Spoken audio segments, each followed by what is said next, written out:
Hi, I'm Mike Thompson, and this is another episode of my Beginner Brewer's blog.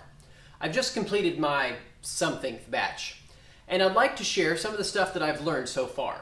Hopefully, this all helps you other noobs out there. So here we go with beer stuff I've learned and tried in the order I thought of it. 1. You can ferment in a small batch in a water jug. Just don't brew 5 gallons of something that you might not like. You can also brew 5 gallons and then experiment with various fermentation spices or yeast 1 gallon at a time from the same wort. I made a honey mead in an apple juice jug and it worked really great. 2.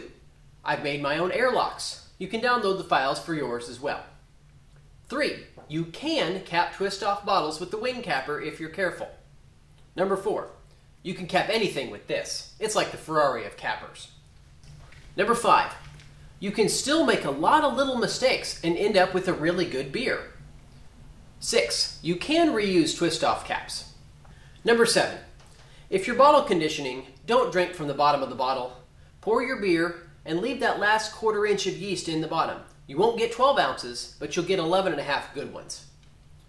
8. Bottling sucks. The solution to that is this. It takes about 3 hours to bottle and you have to store all the bottles somewhere. So do this maybe. 9. It takes about 4 hours to brew an extract beer from start to clean. 10. I don't make 5 gallons of sanitizer for a brew session anymore. I just do about half that. And then I just keep my equipment in the bucket submerged. And really I could probably get away with some sanitizer in a squirt bottle, which I keep on hand in the kitchen. 11. Vigorous airlock bubbles. I've never really seen any on a lot of my stuff, but it's no big deal. 12. Missing the OG by a couple of points is really no big deal. 13. You cannot force carbonate your beer with dry ice in any practical manner. 14. You can force carbonate your beer with a soda stream if you're in a real hurry or if you let it go flat. 15. When starting out, get a kit like this and an ingredient kit like this. It's the simplest and cheapest way in.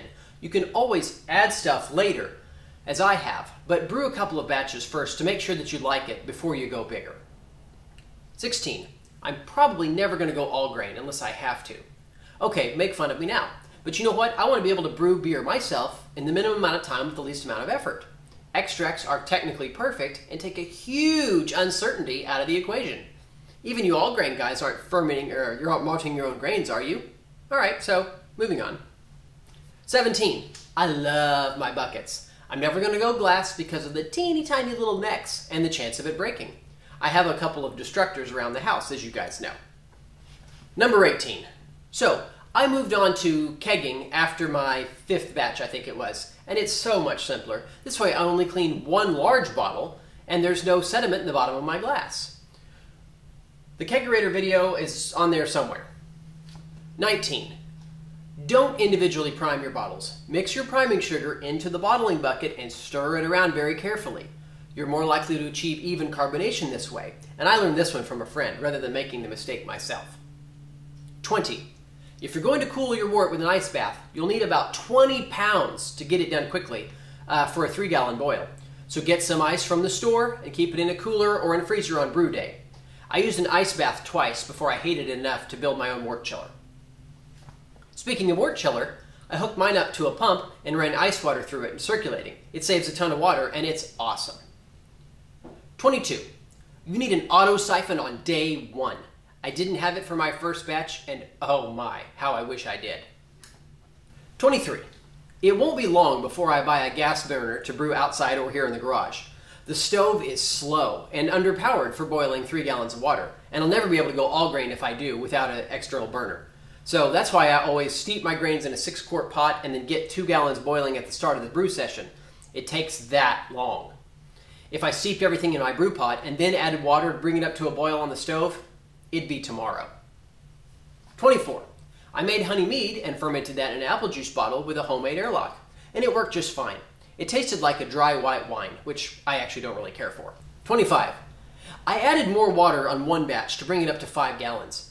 I got the OG back in range by using some extra sugar, but I didn't add any additional flavor or body to it. So you have to consider whether you really want 5 gallons of beer or you want 4.5 gallons of good beer. 26. Don't have multiple kegs unless you plan to drink a lot of beer.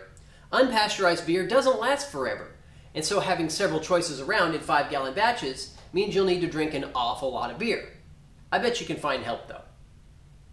27. You can ferment or secondary in a keg. You drill a hole in the lid, make sure it's a spare lid perhaps, then install a stopper and an airlock. It's an easy way to fit beer in your kegerator when the large plastic bucket simply won't. Well, I think that's all I've got about for now that I've learned.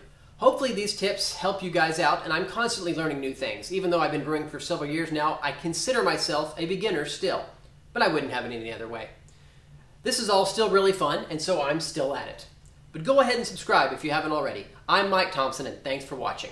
I really appreciate it.